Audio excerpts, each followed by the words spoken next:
Yo, what up, people? Real fucking quick. I want you guys to go ahead and comment down below what was your favorite manga slash sort of kind of anime motherfucking reference of this fucking episode. I really want to know. Because there were so many. Me personally, it was Attack on Titan. Because when they broke out Attack on Titan, considering I just finished reading it and catching up to chapter 50 last night, so fuck it. That was shit. And all I gotta say is comment down below what was your favorite. Because there were a good number of them in there. I want to know. And with that being said, let's just start this shit. Smith's still motherfucking R. Here today, of course, to give you guys Outbreak Company Episode 2 motherfucking review. Anyway, this episode basically started off where the last one ended off, and basically they ended up calming down the third princess, who we found out her name is Anne Garanto. The third. And basically, her nickname that she wants, of course, motherfucking Shinchi to call her is like Petricarius or some shit. Like, it's a weird name. I'm not gonna lie. Fuck it. She wants to be called that. She can be called that. And basically, it starts off. You know, she's getting calmed down, so she's sitting down, and we're basically having this motherfucker. What was his name? Like Kanoji or some shit like that. Basically, that motherfucking dude who got this motherfucker Shinchi into this shit. That motherfucker who was like interviewing him and shit. Basically, he's explaining how he's like the perfect dude to introduce his culture to you guys, and they apologize for him by saying that he's a young, he's young. He isn't even an adult. He was just doing childish shit. And she's like, okay, well, I'll accept it. And so we gets into like this whole what was it? Basically saying how Shinchi can be an asset to this. Basically stating his case for the queen. And while this is happening, motherfucking what's her name? Minori is talking to Shinchi, basically explaining who these three people are. You know, the princess, this motherfucking dude, this old ass motherfucker in these robes, and then this like weird night motherfucker. And I'm like, and so she's describing him. When she gets to the night dude, basically this dude's like, what do you mean? This dude's young. He's inexperienced. He has no experience. What's his field?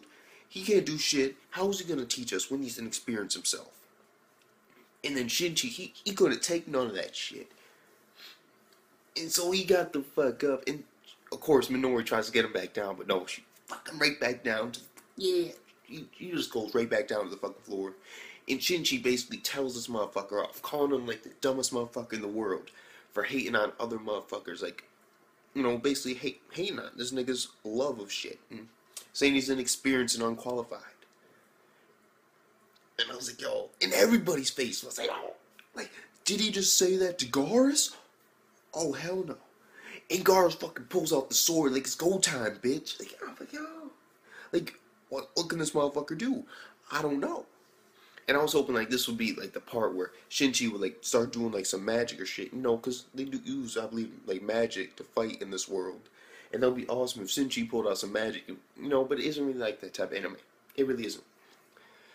And so basically, the queen starts to laugh, tells Garrus to calm down after this old motherfucker grabs his nigga like, yeah. And this dude's like, I'm gonna get this motherfucker, I'm gonna kill him. I was like, that was hilarious. That was by far really funny. And basically, the queen, this little princess, she's fucking laughing it up. She's just bathing in laughter. Like, look what you did to Garrus, my knight.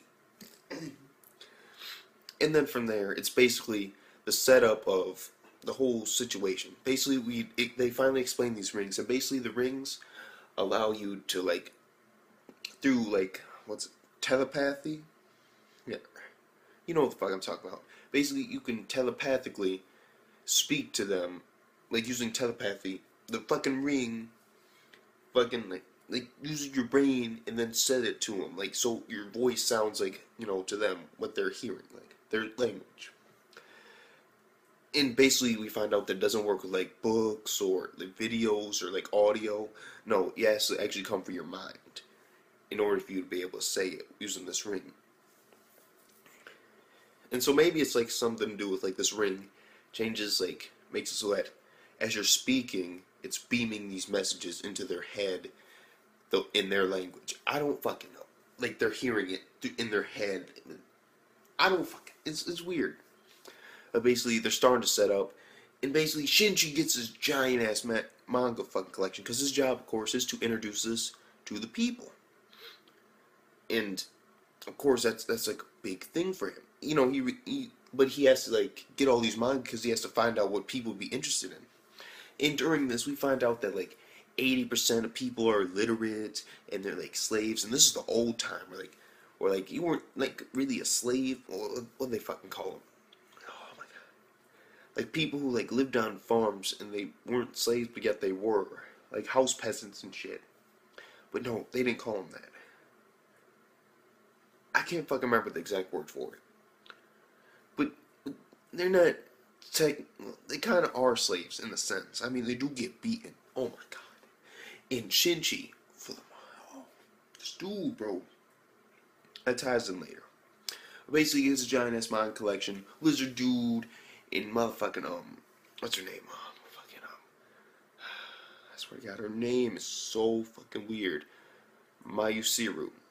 Mayusiru's there, and so is that giant lizard dude. And basically, it's like you can come in, you can come read the manga, and that's when he figures out like a lot of these guys are illiterate, and you know, and so he's going to, as he's been doing, she's able to read some of it. Miyosiru, she's able to actually read some of it because he's been teaching her English, and she's been actually practicing it late at night, and he's been helping her with her late night practice, and that's another part. And then basically, there's a couple field trips, like, well, actually there's one, and he goes to see like the lay of the land, and basically they go to like this like area, and it's basically like where all the kids, like there are like little kids there, and like half elves and like lizard dudes, and basically they're like in this fighting school. They don't have time for fun. When they're not fucking being a slave, they're training for the military. And we find out that Mayusiru and this giant lizard dude were both in the military, and Mayusiru apparently can use like crazy ass elfin magic. And like apparently it was like the offensive crazy shit that even he, being like a lizard warrior, fucking heard about. Like this bitch on the front line just blowing niggas up and shit. And so that could be something interesting I'm gonna see in the future. And this dude's just looking at this, and he's like, and he's giving these kids this book, and it's like, we don't know how to read, sir. It's like, well, what do you do for fun? And they're like, what do you mean for fun? Like, when we're not fucking picking the fucking fields, we're over here, like, cleaning the gutters, and we're not cleaning the gutters, we're cleaning the shit out the stables, and we're not cleaning the shit out the stables, then we're fucking training, and we're not training, you know what we're doing? It's not fucking sleeping, and it ain't fucking eating, so tell me what it is. Like these kids are getting it rough, and he obviously doesn't like that. So I can see him trying to change this, you know, this whole era. I can see him trying to do that. Because then basically the princess comes over, and this whole thing about everybody get out, he's going to read to me, and he's reading a lot of these books to her, and at the first time he's reading it, of course, with Mayusiru, and of course the princess, Pet. I'm calling her fucking Pet, if anything. Or Petra. Like, hold on, wait. Petracara. Fuck it. Petracara? Fuck it. Petracara. Fuck it. That's all we got. Petracara. We're calling her Petracara. And basically Petracara. And then she like tells her to go get her tea, and like she sits on this lab, and there's like all these lolicon moments, and this dude's like, gotta hold it together. I mean, she's a little girl, and I'm like, oh my god, this dude, fuck it. And he's like having all these fantasies because he has like this well-chested maid half elf right next to him, and then he has this lolicon like princess. Like, you know, the dude's starting to even realize himself he's starting to develop a harem. And so I'm digging that. And then basically, the second time, they're like reading alone, and they're reading Attack on Titan nonetheless. And they're going through the part where Aaron's mom gets eaten, and I'm like, yo, that's the shit. And then this is basically where, like, out of nowhere, when she's like having this disgusting moment, and like the dude's laughing, and he's about to make a move, like legit. Like, he couldn't stand it anymore. And so he's about to like pounce. I don't, like, apparently that was, like, the situation, because, like, this look in his eyes, he's like, I can't, and then the fucking door opens, and I'm like, oh, thank God. And she comes with tea, Mayusiru, and basically, like, I thought you wanted to break, and then the princess goes off on this tyrantic raid, and she's about to, like, beat the shit out of her. But no, Shinji, he's not down for that shit in his house. And he's thinking about, like, this girl that rejected him, how mean she was to him, and how this princess, being mean to the servant. And she's just saying unforgetful, hurtful things. And then she picks up, like, this fucking, like, what was it, like this fruit. And she's about to just pelt her in the face with that. And Shinji just grabs her fucking arm. And you see the look in his eyes. And it's just pure hate. Like, he's about to beat this bitch. Like, yo, I thought legit that this motherfucker was about to punch this bitch in the face. Like, just bitch goes flying into the fucking floor. Just all that shit. Keeps going. I was expecting this motherfucker to post shit like that. The look in his eyes was, he was about to. But he had a little bit more self-control at the moment. And then he turned back to his nice face, and she saw it. Mayusiru, and she's like, and she's being like, he saved me. And so there's that whole thing going on. There's also the princess, in the look in his eyes, it scared her, but at the same time, apparently, like, drove her fucking horny or something. Like, the look in her eye, she was attracted to him more when he did that. Because he's doing all types of crazy, like, he speaks his mind, and basically in the end, he says, I'm not gonna fuck you up. You know what? You taught me a lesson, even if it could have led to your death, you know, could have led to my wrath and my anger. You still took it and tried to teach me a lesson.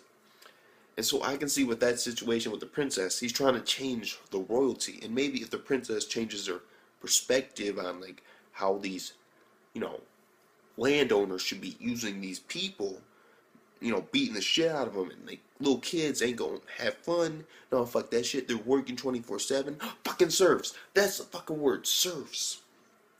Yeah, serfs. Serfs are what, basically, like, they work on land like fucking slaves, except they're not really slaves. Because they do it for, like, little pay, but they still get, like, beaten and shit like slaves. It's just they do it for little pay. They actually get paid to do it. It's just they'll still get beaten, and, you know, they still do crazy ass fucking work. It's just to get paid, and it ain't even a good pay either. It's like a $1.50 a week, or maybe even more than like maybe like $1.50 a month. I don't fucking know. All I know is they're cheap as shit. And then that was basically the episode.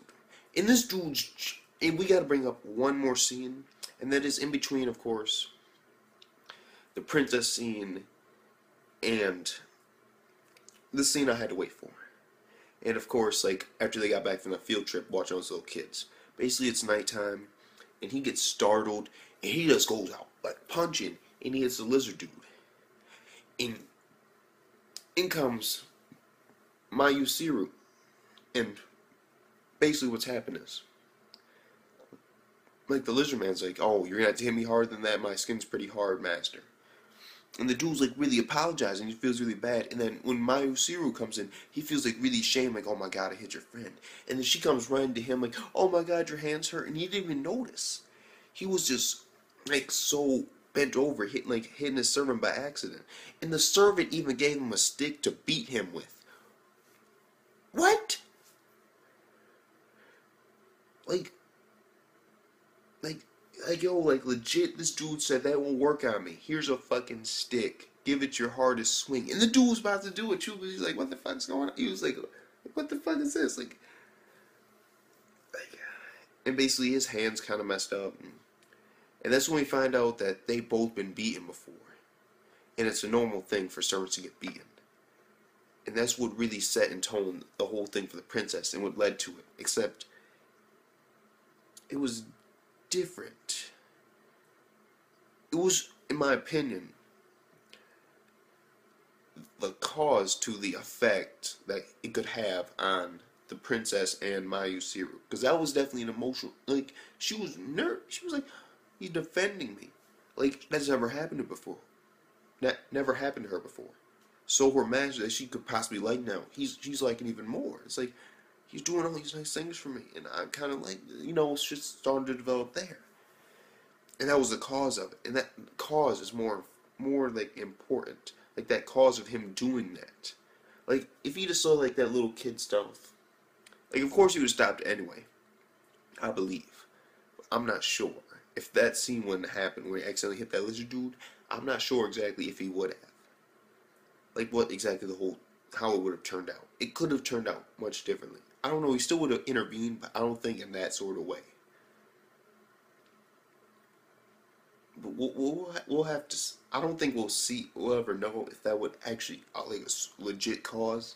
But I know that reinforced his like drive against the slavery and like serf and like servant and abusive and you know like legit like this little girl doesn't even know what the word equality means. Like ain't that some shit? And my bad. There's actually one last scene that I have to talk about. That is the very last scene where basically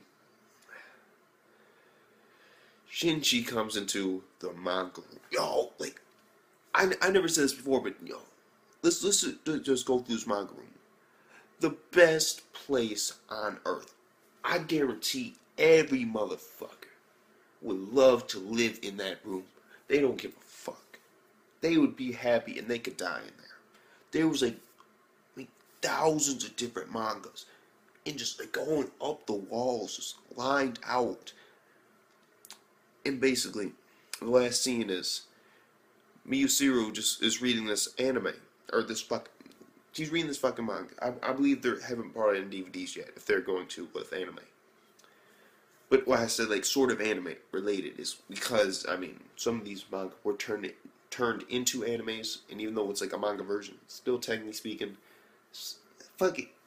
I just felt like saying anime.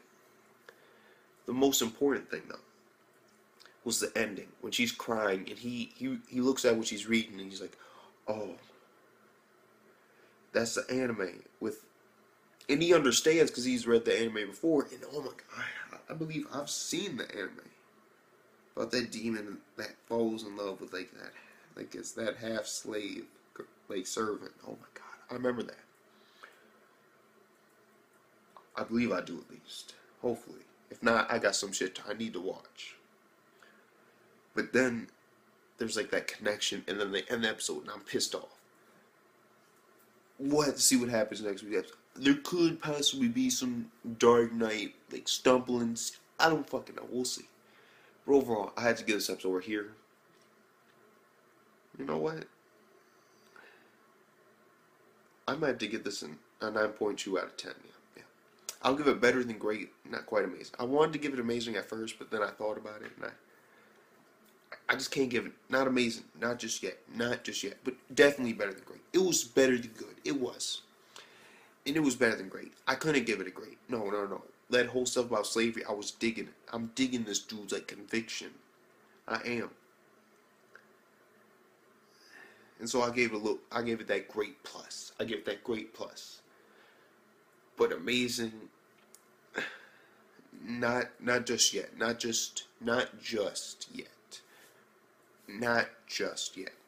So with that being said, dismiss to motherfucking R. Peace the fuck out.